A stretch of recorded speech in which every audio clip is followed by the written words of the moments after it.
Wanita itu mendongak. Ada mayat yang tergantung di langit. Tidak hanya itu, tempat mayat itu digantung. Itu tergantung di depan gerbang kantor polisi Korea Selatan. Ini jelas merupakan tamparan di wajah polisi Korea Selatan. Membuka mayat itu, Chandra tertegun. Ada apa? Apakah ini saudaramu? Chandra menggelengkan kepalanya, menyatakan bahwa dia tidak mengenalnya. Sekelompok dokter forensik datang untuk memeriksa. Chandra memandangi mayat itu. Orang ini sebenarnya dibunuh oleh Chandra tadi malam. Mengapa mayatnya muncul di kantor polisi keesokan harinya? Ngomong-ngomong, Chandra baru naik jabatan kemarin. Untuk merayakan kenaikan jabatan Chandra, Paman Ma dan yang lainnya bersenang-senang di karaoke. Mereka juga menyiapkan hadiah untuk Chandra. Sandi segera memakainya untuk Chandra. Setelah selesai, Chandra bersiap-siap untuk pulang dengan mobil. Tapi sopir tidak membawanya pulang. Terlihat mereka tiba di sebuah tempat. Samuel mengambil pisau besar berukuran 3 cm dan ingin membunuh Chandra. Tapi Samuel sama sekali bukan lawan Chandra. Sebaliknya, Chandra tidak sengaja membunuh Samuel. Chandra pada awalnya ingin memanggil polisi. Tapi tiba-tiba direktur menelponnya.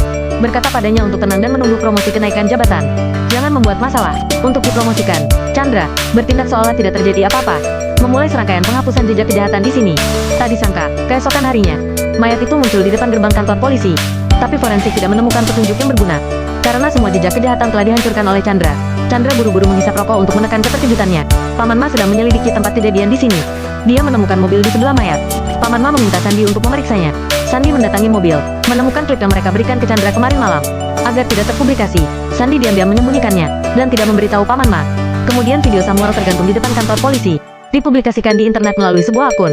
Video tersebut berhasil menjadi berita utama di Korea Selatan, dan membuat malu sang direktur.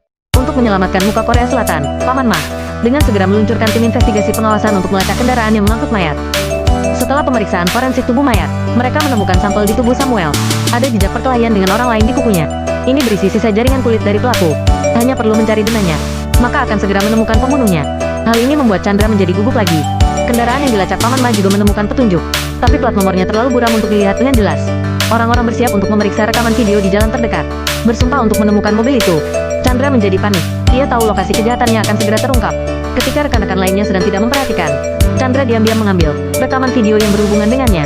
Tanpa diduga, Sandi yang menemukan kendaraan tersangka melihatnya, tapi Sandi tidak mengatakan apa-apa. Alih-alih memberitahu mereka untuk terus menonton video. Mereka melihat Benny yang membawa mayat itu ke kantor polisi. Tanpa basa-basi, bergegas dan menangkap Benny. Benny melihat polisi, berlari ketakutan. Tapi pada akhirnya dia tertangkap oleh Chandra. Tapi Benny berkata bahwa dia bukan pembunuhnya. Hanya menaruh saja mayatnya di sana seperti yang diperintahkan seseorang. Siapakah pembunuh sebenarnya? Chandra kebingungan. Saat ini, suara rekan satu tim kembali terdengar dari pagar. Chandra diam-diam mematikan mesin pemanggil. Benny mengerti apa yang dimaksud Chandra. Chandra ingin membungkamnya. Benny ingin mencari jalan keluar. Langsung diarahkan ke barat laut oleh Chandra. Tembakan itu membuat Paman Ma dan yang lainnya khawatir. Radra menoleh. Kebetulan terlihat oleh adik laki-lakinya. Setelah penyelidikan Paman Ma, Benny tidak memiliki hubungan dengan Samuel. Tetapi mereka berdua memiliki kontak yang sama. Itu semua untuk orang yang mengirim narkoba ke Benny dan 2 orang lainnya. Tapi nomor teleponnya adalah nomor ilegal. Tidak dapat menemukan informasi apapun. Koneksinya berakhir di sini. Di samping itu, Chandra membunuh seseorang. Pantas untuk diselidiki. Paman Ma dan beberapa orang bersaksi untuk Chandra bahwa apa yang dilakukan Chandra adalah pembelaan diri. Direktur juga tahu bahwa bawahan Chandra cukup eksentrik. Tapi dia sama sekali tidak peduli bahwa Chandra telah membunuh seseorang. Dia hanya peduli apakah Benny adalah pembunuh yang sebenarnya. Paman Ma mulai berbicara lagi. Benny dan Samuel sama-sama minum obat malam itu, bernama obat doping. Samuel pasti tewas karena keduanya berebut narkoba. Video Benny dibunuh oleh Chandra dengan cepat. Diposting di internet oleh sebuah akun. Video itu sekali lagi menjadi berita utama di Korea Selatan. Menarik wartawan dari semua lapisan masyarakat di Korea Selatan untuk mewawancarai direktur. Untuk menekan popularitas akun video itu, direktur mengungkapkan di depan wartawan, orang yang membunuh Samuel adalah Benny. Akhir-akhir ini mereka berdua ketergantungan oleh obat. Direktur juga berharap dan berkata kepada pemilik akun video itu, berhenti memposting video mereka secara online. Pria di seberang kesal saat melihat video direktur itu. Dia adalah orang di belakang layar yang mengangkut mayat. Pada waktu bersamaan, Chandra melihat mereka berdua yang telah mati. Dia tahu bahwa tidak satupun dari mereka adalah pembunuhnya. Chandra mendatangi sekelompok pengedar narkoba, menghadapi mereka dengan menghajar mereka. Akhirnya mengetahui nama pembunuh di balik layar dari pengedar narkoba. Namanya adalah Daniel. Tak lama kemudian ada kabar dari Paman Ma. DNA yang sebelumnya ditemukan di tubuh Samuel telah keluar. Tapi pembunuhnya bukanlah Benny. Direktur datang dengan marah, karena wajahnya seperti ditampar. Direktur meminta Chandra untuk membuat laporan palsu lagi. Kamu harusnya tahu apa yang aku maksud. Chandra mengerti apa maksud sutradara dengan sangat baik. Tapi dia tetap ingin menemukan Daniel, si pembunuh di belakang layar, seiring dengan bahaya yang juga mendekatinya. Di sisi lain, dia menemukan rekaman video hilang. Dia membutuhkan salinan yang baru. Setelah memeriksa rekaman video, dia menemukan bahwa mobil tersangka adalah mobil yang sama dengan mobil ketika mereka mengiring Chandra waktu itu. Sandi menemui Chandra dan memberikan kedua barang kepada Chandra. Sandi ingin memujuk Chandra untuk menyerahkan diri. Dia pergi setelah berbicara, apakah ini akhir dari masalah ini? Tapi ternyata tidak. Chandra yang mencari Daniel dengan susah payah. Sekarang menemukan petunjuk. Dia datang ke rumah Daniel. Tapi Daniel tidak ada di rumah. Chandra melihat serangkaian tempat kejadian tergantung di dinding. Ada juga beberapa hal yang ditandai di kalender yang tampaknya penting. Chandra meminta Paman Ma untuk memeriksanya. Setelah penyelidikan Paman Ma, Chandra tertegun. Kalender menunjukkan, ada kasus pembunuhan lebih dari 10 tahun yang lalu. Lebih dari 10 orang tewas di sini. Direktur pada waktu itu masih pemimpin biasa. Mereka terlambat untuk menangkap si pembunuh. Tidak dapat menahan tekanan atasan. Mereka menangkap orang penyandang disabilitas secara acak sebagai pembunuhnya. Kasus akhirnya ditutup. Orang penyandang disabilitas dianggap sebagai pembunuhnya. Orang penyandang disabilitas tersebut adalah ayah Daniel saat masih kecil. Chandra tahu Daniel yang kembali untuk membalas dendam. Mayat digantung di depan kantor polisi Korea Selatan. Apakah kamu tahu apa artinya ini? Ini berarti tamparan lain di wajah polisi Korea Selatan. Setelah berhari-hari mencari, polisi tidak menemukan pembunuhnya. Direktur menjadi sangat malu. Dan yang lebih memalukan, polisi tidak bisa menangkap si pembunuh. Pembunuhnya tidak ingin bermain dengan polisi lagi. Namanya Daniel. Daniel menyerahkan dirinya ke kantor polisi hari ini. Dan mengatakan bahwa dia adalah pembunuh yang menggantung mayat di gerbang kantor polisi mereka. Polisi tertegun. Paman Ma juga tercengang. Daniel dibawa ke ruang interogasi. Daniel meminta untuk melihat Chandra sendirian. Juga diminta mematikan pengeras suara di luar. Orang-orang di luar tidak bisa mendengarkan percakapan mereka. Daniel awalnya hanya ingin dengan sederhana membunuh polisi yang menjebak dan membunuh ayahnya satu persatu. Tak disangka, si pembunuh dibunuh oleh Chandra. Semuanya menjadi rumit. Sekarang semua asisten Daniel dibunuh oleh Chandra. Dia meminta Chandra untuk membantunya membunuh direktur mereka. Chandra tidak mau. Jika tidak mau, maka hanya bisa membiarkan Daniel melakukannya sendiri. Dan kesaksian Daniel tidak cukup untuk membuktikan bahwa dialah pembunuhnya. Menunggu polisi dengan patuh melepaskannya. Setelah beberapa jam, Chandra meletakkan sertifikat senjatanya. Dia akan menyerahkan dirinya kepada direktur. Tapi, bawahannya memberitahu Chandra, direktur tidak ada di rumah. Pergi ke ruang pemeriksaan untuk memeriksa. Daniel juga telah dibebaskan. Dia meminta Paman Ma untuk segera memeriksa lokasi Daniel saat ini. Akibatnya, Sandy dan yang lainnya kehilangan Daniel. Paman Ma yang marah memarahi Sandy dan yang lainnya. Hal ini membuat Chandra menjadi cemas.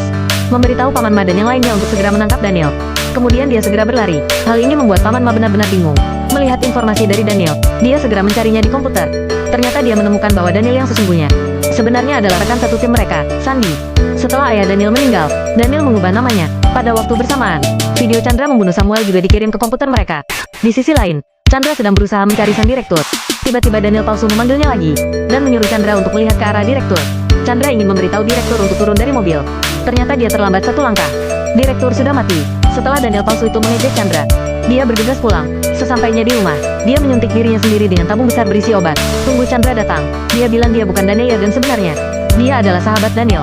Kemudian dia meninggal. Kemana perginya Daniel yang asli itu? Daniel yang sesungguhnya ada di sini. Dia diajak keluar oleh Paman Ma untuk bertemu sendirian. Paman Ma ingin menelepon memanggil Daniel untuk kembali. Daniel tidak mau. Paman Ma ditembak oleh Daniel. Paman Ma mati dengan mudah. Tunggu dulu, nanti akan ada penjelasan di akhir video. Mengapa Paman Ma mati dengan mudah? Mari kita lewati untuk saat ini. Chandra menerima telepon dari Sandy. Sandy memamerkan bahwa dia adalah Daniel yang dia cari. Dan putranya kini berada di tangan Daniel. Chandra segera menemui dengan Daniel. Daniel tidak menyakiti putranya. Putranya sedang bermain ponsel di dalam mobil. Daniel menatap Chandra. Sebelumnya, dia adalah anak yang bahagia. Bahkan jika ayahnya cacat sekalipun. Tapi mereka bahagia. Tetapi suatu hari ayahnya diinjak-injak oleh sekelompok orang. Daniel tidak bisa melihat ayahnya pulang untuk waktu yang lama. Jadi dia pergi bekerja untuk mencari ayahnya. Tepat ketika melihat ayahnya dipukuli, Daniel melihat diklat pos di sebelahnya. Menaruh diklat pos ke dalam minuman mereka. Setelah mereka meminumnya, semua orang terpaku. Sang ayah kebetulan melihat putranya memegang diklat pos di tangan. Kemudian sang ayah dibawa pergi sebagai pembunuh. Daniel memohon kepada polisi dan mengatakan bahwa dialah pembunuhnya. Tapi tidak ada satupun yang percaya apa yang dia katakan. Sejak saat itu, Daniel menanggung julukan sebagai putra si pembunuh. Jadi Daniel mengubah namanya menjadi Sandy. Tujuannya hanya untuk putra Chandra. Juga menjadikannya sebagai anak seorang pembunuh. Chandra tidak membunuh Daniel. Melepaskan beberapa tembakan ke langit. Dia membiarkan polisi menangkapnya. Nyatanya, Chandra tahu, Daniel dan ayahnya bukanlah orang jahat. Tapi Chandra juga memilih akhir yang seharusnya. Daniel tidak bisa mencapai tujuannya. Dia bunuh diri langsung di depan polisi. Setelah selesai menonton film ini, adegan tersedia adalah Paman Ma. Saniel sama sekali bukan tandingan Paman Ma. Tapi Paman Ma tidak tega menahan Daniel. Karena selama ini Paman Ma memperlakukannya seperti seorang ayah merawat anaknya. Tanpa diduga, Daniel melakukan serangan diam-diam. Mencuri senjata Paman Ma, berbalik dan menembak Paman Ma. Bagaimana dia bisa begitu kejam? Jika kalian adalah Daniel, apakah kalian tega menembak Paman Ma? Daniel ingin balas dendam. Sebenarnya aku tidak tahan. Tapi dia telah membunuh Paman Ma. Membuat adegan ini sangat sedih. Kecuali hanya satu poin yang masuk akal, yaitu Daniel yang mencoba merebut pacar Paman Ma. Lagi pula, pacar Paman Ma. Langsung saja bertanya kepada kalian. Siapapun yang melihat ini dan tidak bingung. Kalau tidak bingung, ketik saja di kolom komentar. Pasti semua orang tidak akan bingung.